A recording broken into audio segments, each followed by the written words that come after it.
आगे बढ़ते हैं। पहलगाम हमला एक लोकेशन जिसे आमतौर पर पर्यटकों की पसंदीदा जगह माना जाता है, लेकिन आतंकियों ने इसे चुनकर एक बेहद सटीक रणनीति के तहत हमला किया।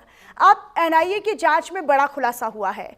यह हमला अंधाधुंध नहीं बल्कि सोच समझकर रची गई एक साजिश का हिस्सा था, जिसमें शामिल थे सिर्फ 3 आतंकी और उन्हें मदद पहुंचाई गई सिर्फ 3,000 रुपए में।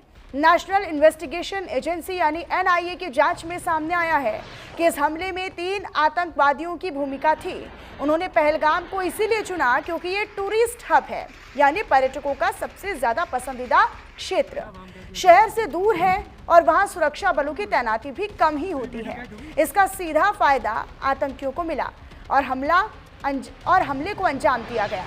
जांच एजेंसी अब हाशिम मूसा की भूमिका पर फोकस कर रही है। बताया ये जा रहा है कि मूसा एक आतंकी गिरोह की अगुवाई कर रहा है। घटनास्थल से मिले कारतूस आतंकवादियों के इस्तेमाल किए गए हथियारों से मेल खा रही हैं। डिजिटल उपकरणों की फॉरेंसिक जांच भी की जा रही है, जिससे और सबूत भी जुटाए जा सकें।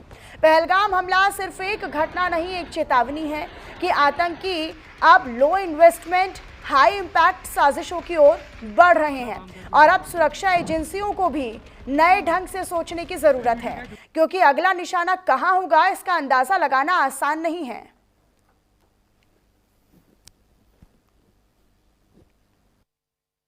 जम्मू कश्मीर के पहलगाम में हुए 22 अप्रैल के दिन आतंकी हमले में जो 3 आतंकवादी थे जिन्होंने नाम पूछ कर की महिलाओं को सिंदूर उजाड़े थे, उसी के चलते भारत सरकार ने ऑपरेशन सिंदूर के माध्यम से बड़ी कार्रवाई करते हुए पाकिस्तान के अंदर घुसकर उन आतंकी ठिकानों को नेस्तनाबूद किया था, जहां बड़े पैमाने पर आतंकियों को ट्रेनिंग दी जाती थी। लेकिन आज एनआईए ने बड़ा खुलासा करते हुए साफ तौर पर कहा है कि वो 3 आतंकी जिन्हें मार गिराया गया, ये वही आतंकी थे जिन्होंने पूरी घटना को अंजाम दिया है।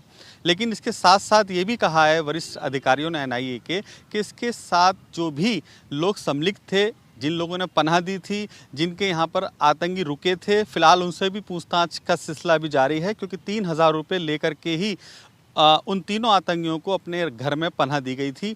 लोकल राहगीरों ने उनका क्या टच है, फिलहाल ये भी जांच चल रही है। लेकिन इसके साथ साथ ये भी खुलासा किया है नेशनल इन्वेस्टिगेशन एजेंसी यानी एनआईए ने कि इस पूरे मामले को लेकर जांच अभी जारी है, क्योंकि तीनों आतंकी भले ही मार गिराए गए हैं, लेकिन उनसे जो उपकरण बरामद हुए थे, उनसे जो इलेक्ट्रॉनिक डिवाइस बरामद हुई थी, उससे साफ जाहिर हो रहा है कि जम्मू कश्मीर में अभी और बड़ा नेटवर्क है जो कि आतंकवादियों के लिए काम कर रहा है।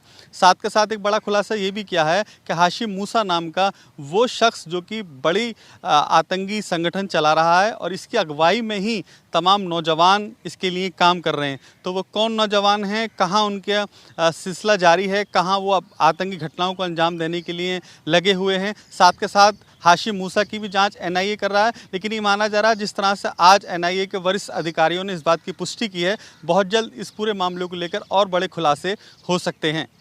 कैमरामैन मनोज के साथ अली शरर, न्यूज़ इंडिया, दिल्ली।